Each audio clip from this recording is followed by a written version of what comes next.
Buenas y santas noches. Estas son las noticias paranormales para el cartel paranormal de la Mega de RCN.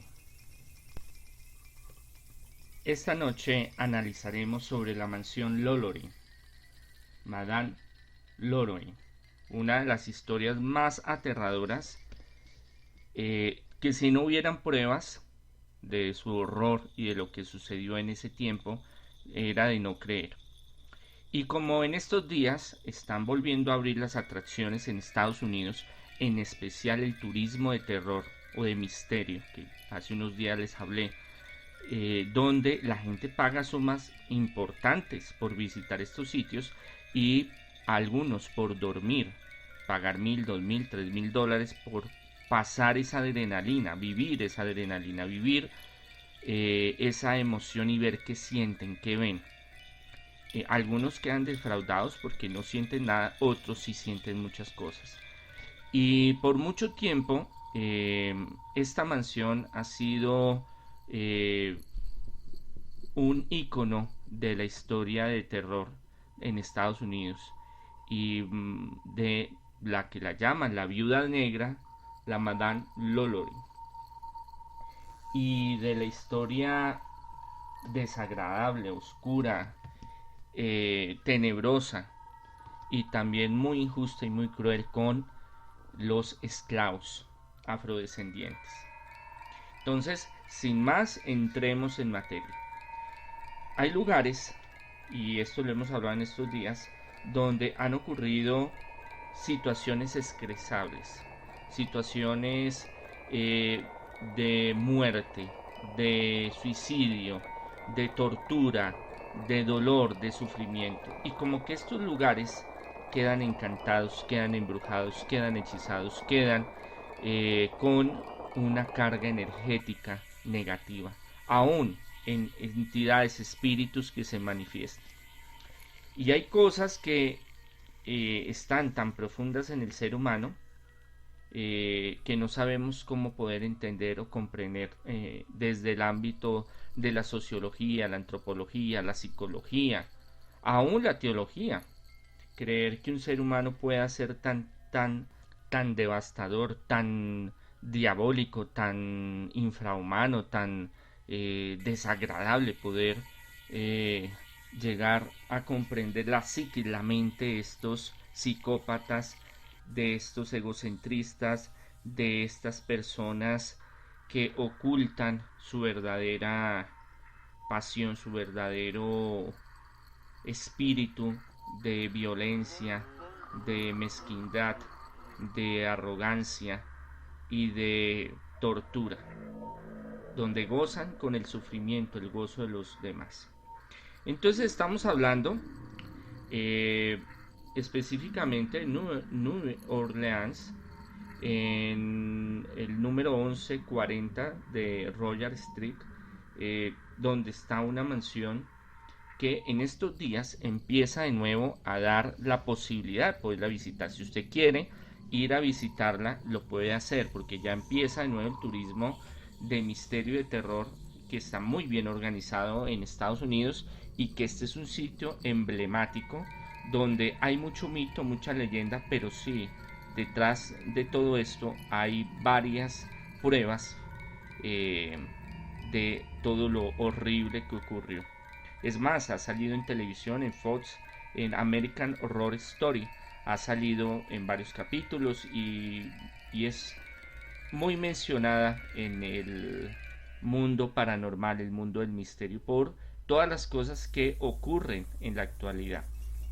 Es más, hay gente que pasa, que es como sensible a estas energías. Hay gente que nunca siente nada en toda su vida, pero hay gente que sí. Y hay gente que pasa sobre este edificio, por el lado de este edificio, les da mareo, les da trastorno, dolor de cabeza. Algunos se han desmayado, puede ser también cuestiones de la sugestión, pero hay mucha gente que le ha sucedido esto. Es más, es muy famosa también esta casa, esta mansión, porque Nicolas Cage la compró, la tuvo un tiempo. Y Nicolas Cage tiene un pasado con el misterio, con lo paranormal, con lo místico desde muy pequeño. Desde que iba con su tío Coppola, él sentía, veía, lo asustaban, ha tenido muchas experiencias místicas, espirituales y paranormales. Entonces la compró como una mara, la compró como tener como algo con historia paranormal, aunque es una historia muy negra, muy oscura, muy tenebrosa. Pero él decía que escuchaba y sentía cosas. Cuando él iba a quedarse a esa mansión, que ya está adecuada, que le hicieron restauraciones muy profundas para dejarla como estaba en la época colonial, eh, porque ese edificio pasó muchas cosas que ya vamos a hablar sobre él y sobre Madame Lolorin. Él sentía que caminaban presencias, veía sombras, en sueños escuchaba gritos y cuando se levantaba seguía escuchando los gritos. Sentía como una presencia que lo ahogaba o lo privaba y cadenas, escuchar muchas cadenas. Que esto los vecinos hasta el día de hoy, los que viven cerca y desde muchas épocas anteriores han narrado y hay testimonios sobre estos fenómenos. Hay gente que pasa de noche en la actualidad y le toma fotos y videos y quedan sombras y se ven o orbes o círculos luminosos de colores que se mueven alrededor de esta casa, de esta mansión. Desafortunadamente Nicolás tuvo que venderla porque fue muy desorganizado con los impuestos y en Estados Unidos no perdonan, sea quien sea. Si usted no paga impuestos, tarde o temprano van a venir por ti y te van a quitar lo que tienes. Entonces él le tocó, tenía una gran fortuna, tuvo que salir de muchas cosas, reducirse y ahora pues está muy escaso económicamente, apretado económicamente como nosotros lo llamamos. Tiempo después la compró un empresario duro del aceite, hasta el día de hoy la tienen ellos. Por mucho tiempo no quisieron que entrara en el catálogo de lugares misteriosos o paranormales, ese tour paranormal para visitar, pero ahorita lo han ido pensando. Hay rumores, o las últimas noticias es que por la cuestión de la pandemia, cuestión económica, quieren venderla. Vamos a ver, porque es una mansión que está valorada en 4 o 5 millones de dólares. Entonces no es que sea muy asequible. Pero en este mundo hay para todo. Y ellos que están viviendo ahí y que viven por temporadas dicen que ellos no han sentido nada, no han visto nada. ¿Quién sabe? ¿Quién sabe? Bueno, volvamos entonces a los que nos compete. La historia de esta mansión embrujada, una de las más importantes en Estados Unidos, que su historia pasó por mucho tiempo eh, divulgándose y que tiene tintes políticos, tintes económicos, tintes sociales y también muy macabros. Madame Loronin llega con su familia a Irlanda, son una familia muy rica, pero salen de Irlanda por persecución política y económica, van a París y de París deciden irse a Estados Unidos, a Nueva Orleans, para empezar una nueva vida. Entonces el padre de ella llega muy niña, con tíos y sobrinos y amasan una fortuna más grande, se vuelven terratenientes, se casan con otras terratenientes, entonces la fortuna que llegan a tener es muy grande. Estamos hablando de 1780, estamos hablando de que uno de los recursos económicos de estos grandes terratenientes es la mano de obra barata. ¿Cuál es? Sobre todo Nueva Orleans tiene bastante historia de brujería, de hechicería hasta el día de hoy. Cuando pasaron los diferentes huracanes y todo lo que ha pasado allá, muchos sacan teorías de que es una reprensión porque es uno de los sitios donde el vudú, la magia negra, tiene gran fuerza hasta el día de hoy. Cultura muy afrodescendiente, afroamericana, y era un 80-90% de esclavos y el otro 10%, 15%, 20% eran de blancos, que eran terratenientes y dueños de las plantaciones.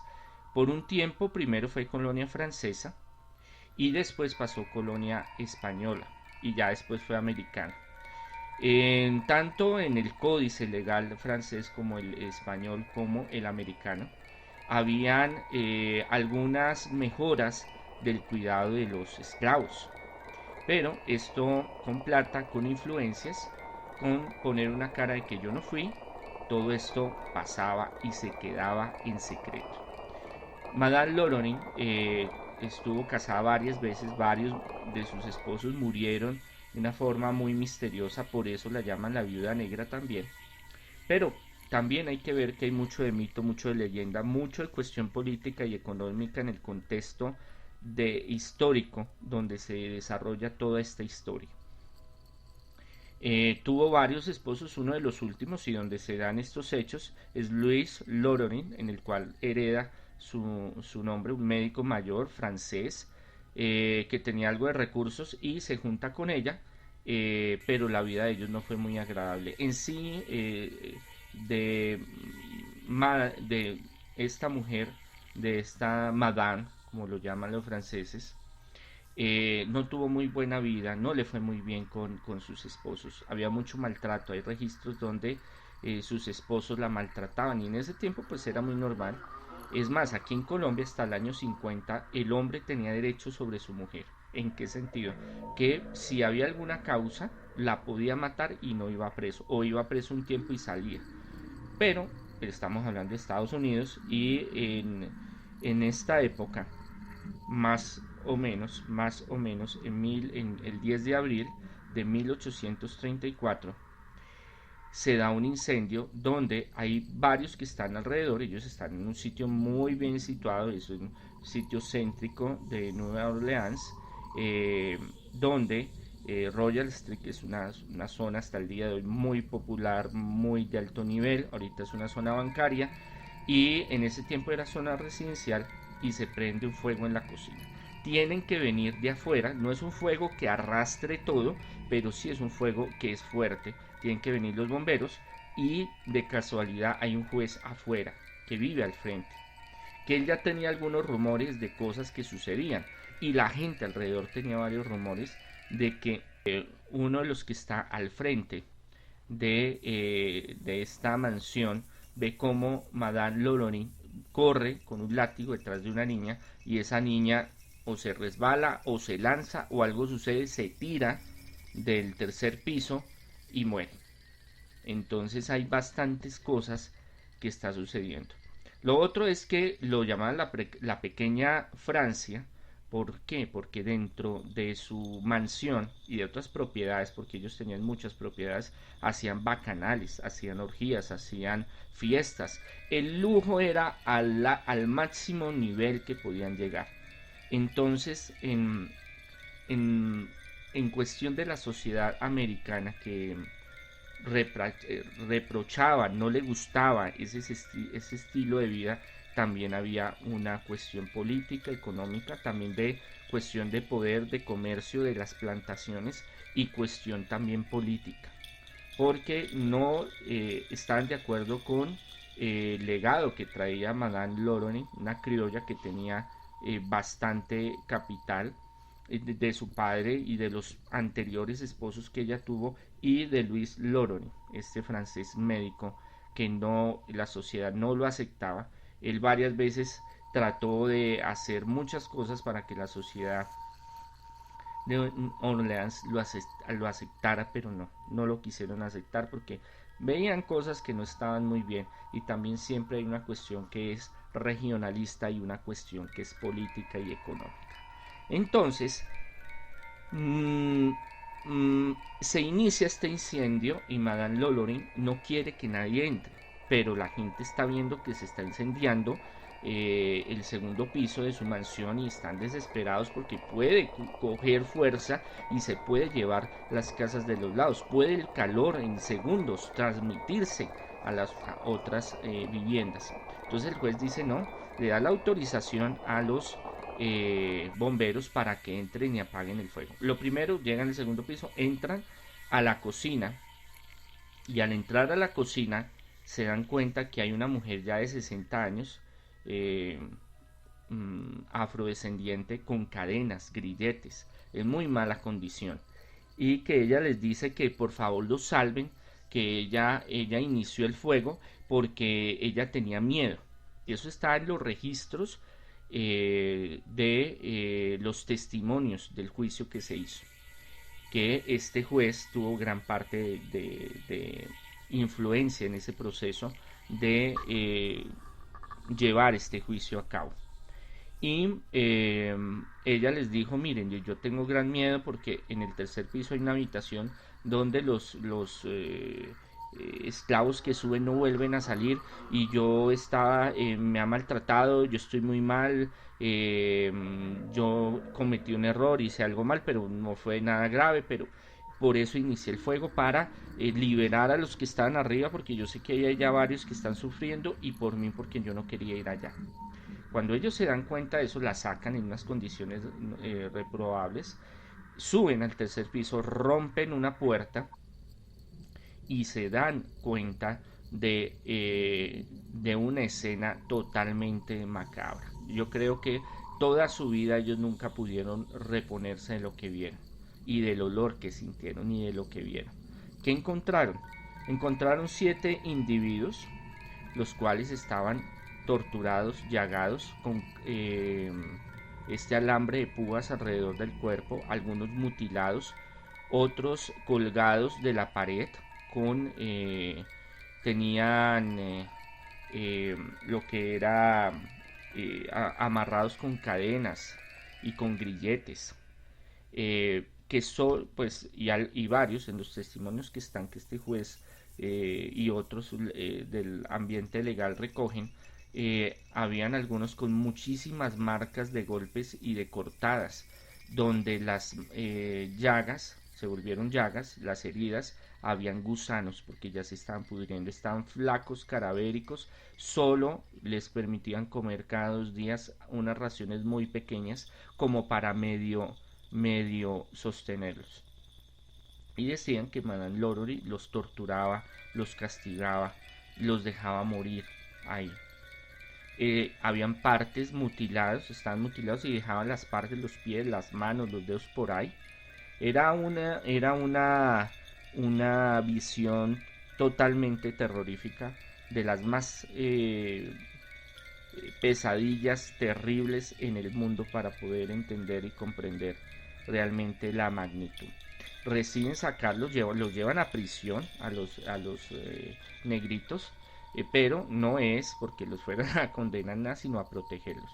Entonces, el cochero se da cuenta de lo que está pasando, y Madame Loroni, que no era ninguna boba, que no era ninguna tonta, era muy hermosa, tenía 40 y algo de años en ese momento, muy inteligente, muy culta, con una cara y una forma de ser muy dócil, muy asequible, muy bondadosa, que no supiera realmente su doble personalidad, no se daría cuenta, sería una gran mujer y una dama de la sociedad como en ese momento la tenían, pero siempre habían sus sospechas, siempre habían sus cosas sobre lo que estaba sucediendo en ese lugar. Entonces, el cochero viene rápido y ellas tienen todo listo, se organizan y se largan con Luis. ¿Por qué? Porque sabían que eso los iban a coger presos, lo que no sabían era lo que iba a pasar a continuación. Ellos salen normal, ellos al mediodía, después de las 2 3 de la tarde salían a dar un paseo en el carruaje de la familia, salen, los que están ahí como que no se dan cuenta, pues piensan que es algo muy normal, pero pues les queda como se está volviendo un incendio y esta gente se va, pero hasta que ya después caen en cuenta de que se están esvolando. Van a tratar de detenerlos, pero no alcanzan. Se devuelven, están las hijas de ella y van a linchar a las hijas. Una muchedumbre exaltada y llena de coraje, de indignación, linchar a las hijas de ella, pero ahí la policía entra y se salva. Se salvó de que la lincharan a Madame Lolore. Ella se va con Luis, están un tiempo en diferentes ciudades en Estados Unidos, y después, aunque hay una sentencia donde hay una orden de captura, pero solo aplica en Orleans. Se va a París, allá viven con la familia de Luis, él es de allá, tienen algo de recursos, tienen una vida espantosa con él. El hecho es que tiempo después él muere, deja una herencia, pero no se la dejan toda a ella, pero esa herencia, porque ella tiene varios hijos y bueno, en fin, el hecho es que ella quiere vivir en la altura más grande, se gasta la plata, vive en la miseria un tiempo, después los hijos vuelven a tener dinero, vuelven a tener una buena posición social y bueno, el hecho es que ella muere a los 67 años, el 7 de diciembre de 1842. Eh, y ahí es donde deciden enterrarla en Estados Unidos. Hay en Francia, hay algunas teorías de que los hijos después la trajeron y la enterraron en Luisiana, pero no se sabe, eso no se ha comprobado, pero sí hay una tumba, y en esa tumba, en el barrio francés, eh, hay en Francia, es un cementerio muy extraño y muy raro porque está lleno de gatos. Esa es una particularidad. Está lleno de gatos. Entonces, cuando hablan de el cementerio de los gatos, están hablando también de Madame Loron. Entonces, esta propiedad eh, empieza a pasar por muchas manos, la venden, la revenden, todos los que viven en este lugar empiezan a tener sensaciones donde escuchan cadenas, donde espíritus se presentan como ganas de ahorcarlos, sienten ruidos, por bastante tiempo está sola, vuelven y la venden, la arriendan, no saben qué hacer con ella porque primero tiene la fama, un gran título de que es una mansión embrujada, que pasan muchas cosas, y lo otro es que los que han vivido ahí han dado testimonio de que ha pasado muchas cosas. Escuela de niñas, de educación, escuela de música, también en una época fue como apartamentos de vivienda, más que eso fueron inquilinatos en una época. La reforman, la vuelven y la organizan. En una época, en los años 40, llega un italiano que la adecua como sitio de espectáculos, como bar, pero también como un lugar de turismo, que ya desde 1800 lo estaban haciendo, turismo paranormal, y la gente pagaba una boleta por entrar y ver el lugar, y le fue muy bien al tipo. Esa época eran épocas de bonanza, tiempo después ya cae la economía y pues eso se va a la quiebra.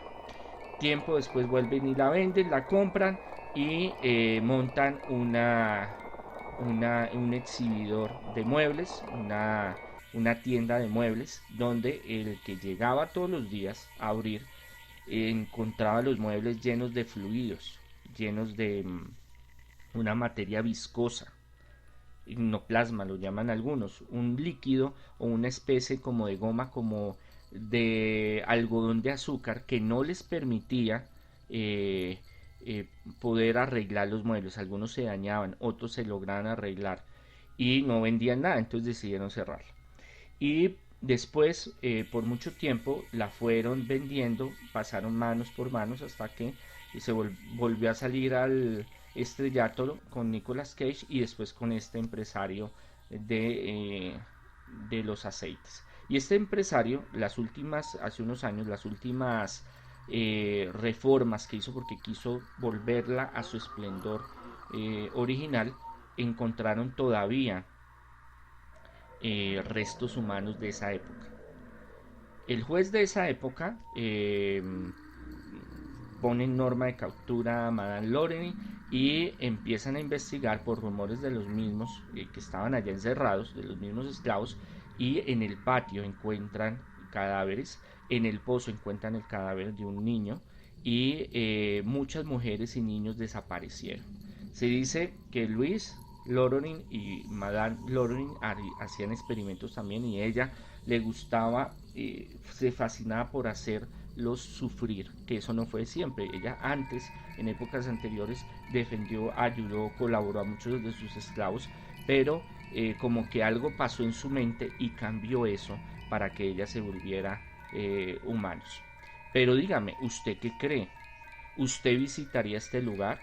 ¿Usted pasaría una noche en este lugar? ¿Cree que Madame Lorori era una demente, una psicópata? ¿O cree que el que hizo todo fue su esposo Luis Loring, el médico, haciendo experimentos como hay tantos rumores que existen? ¿Usted cree que esos espíritus todavía están ahí y todavía pueden manifestarse y decir y hacer y atacar a algunas personas pensando o buscando una retaliación o pensando que con eso van a sentir alguna paz? Cuéntemelo, compártamelo. Soy el arzobispo Andrés Tirado Pérez, fundador de la Congregación Sacerdotal Internacional Católicos Independientes. No representamos a la Iglesia Católica Apostólica y Romana. Si quiere conocer más del mundo paranormal, místico, espiritual, sígame en mis redes.